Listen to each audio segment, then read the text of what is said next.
ये कहानी है राहुल वर्मा नाम के एक लड़के की, जो उत्तर प्रदेश के एक छोटे से गांव में पैदा हुआ था। उसके पिता एक छोटी सी चाय की दुकान चलाते थे। घर की हालत बेहद साधारण थी। छत से टपकती बूंदें, मिट्टी के चूल्हे और एक पुरानी लकड़ी की मेज जिस पर उसकी मां सब्जी काटती थीं। राहुल को बचपन से पढ़ाई का शौक था, लेकिन जब वो 10 साल का था, उसके पिता की तबीयत बिगड़ गई और घर चलाने की जिम्मेदारी राहुल पर आ गई। वो सुबह स्कूल जाता और शाम को अपने पिता की चाय की दुकान पर काम करता। लोगों ने ताना मारा, अब ये लड़का भी चाय ही बेचेगा, पढ़ लिख कर क्या करेगा। राहुल चुप रहता, लेकिन उसके दिल में एक सपना था, बड़ा आदमी बनना, कुछ ऐसा करना जिससे उसकी मां मुस्कुरा सके। स्कूल खत्म करने के बाद राहुल ने भी कॉम में दाखिला लिया। दिन में कॉलेज, शाम को चाय की दुकान, यही उसकी दिनचर्या बन गई थी। उसने इंटरनेट कैफे में जाके यूट्यूब पर सफल लोगों की कहानियां देखी, धीरूभाई अंबानी, कलाम साहब और नरेंद्र मोदी की। हर कहानी में एक चीज समान थी, संघर्ष। राहुल को बिजनेस का शौक था, लेकिन पैसे नहीं थे। उसने खुद की एक मोबाइल चाय की दुकान शुरू की, एक साइकिल पर चाय का स्टॉल लगाया जिसे वो कॉलेज के बाहर चलाता था।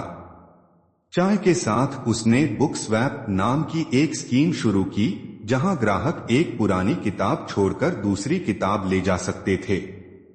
धीरे धीरे उसकी दुकान युवाओं में लोकप्रिय हो गई।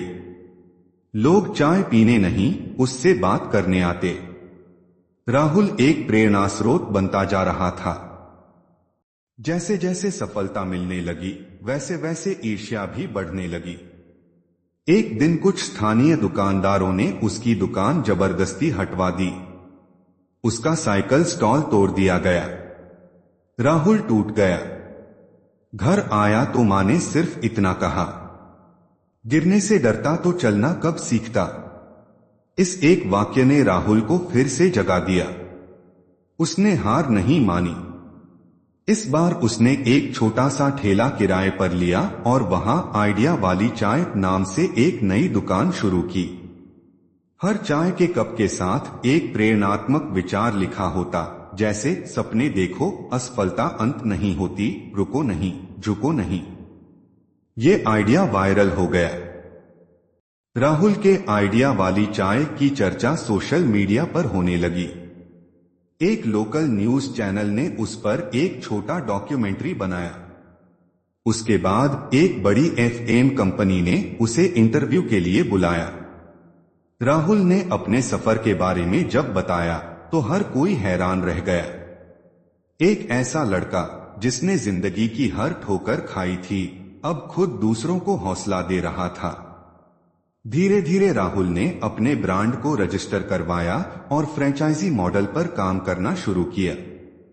आज आइडिया वाली चाय के पूरे देश में 50 से ज्यादा आउटलेट्स हैं, दिल्ली से लेकर बेंगलुरु तक। आज राहुल एक सफल उद्यमी, एंटरप्रेन्योर हैं। वो कॉलेजों में जाकर लेक्चर देते हैं, TEDx टॉक्स में भाग लेते हैं और युवाओं को बताते हैं कि सपने सिर्फ अमीरों की जागीर नहीं होते। जब एक पत्रकार ने उनसे पूछा, क्या आपने कभी हार मानने का सोचा? राहुल मुस्कुराए और बोले, हर बार जब मैं हारने वाला था, मेरे सामने मेरे पिता की चाय की केतली घूम जाती थी। वो मुझे बताती थी कि मैं किस मिट्टी से बना हूं। राहुल ने यह भी साबित किया कि कोई काम छोटा नहीं होता। चाय बेचना भी एक सम्मानजनक व्यवसाय है, बशर्ते उसमें दिमाग, ईमानदारी और दिल लगा हो।